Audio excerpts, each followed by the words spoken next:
Side, I wonder if by continuing to lie, they aren't about everything. They're driving all of us a little crazy. Well, this is why your faith is the most important thing. Because for those of us that are Christians, it doesn't drive you crazy.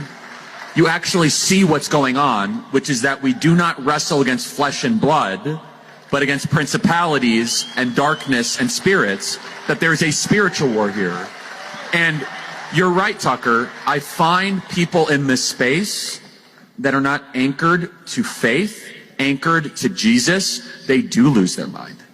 Because there is no rational or reasonable explanation for what the country is doing to itself or what we are experiencing. But if you then see and you know that there is a God and we are not him, that there is an entire dimension of angels and demons and spirits that are constantly struggling around us, and that there is a supernatural dimension, as you mentioned, all of a sudden, that does then make sense.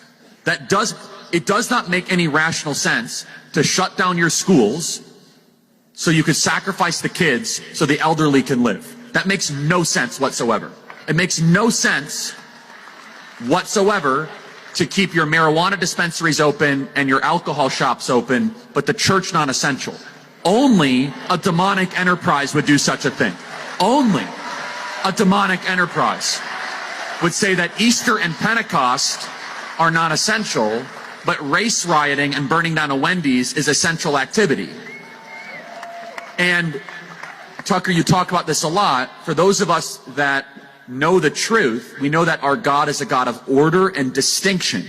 What is the first thing that God did? In the Hebrew scriptures it says, well, and also our scripture in the original Genesis, Bereshit, which is in the beginning God created the heavens and the earth, and then he separated and he made sense, he made order out of chaos. Our God is a God of order, and order only comes with distinctions, and distinctions are necessary. Think about all the distinctions that God set up in the first 6 books of Genesis that are currently under attack. The distinction between male and female. The distinction between man and nature. The distinction between the holy and the profane.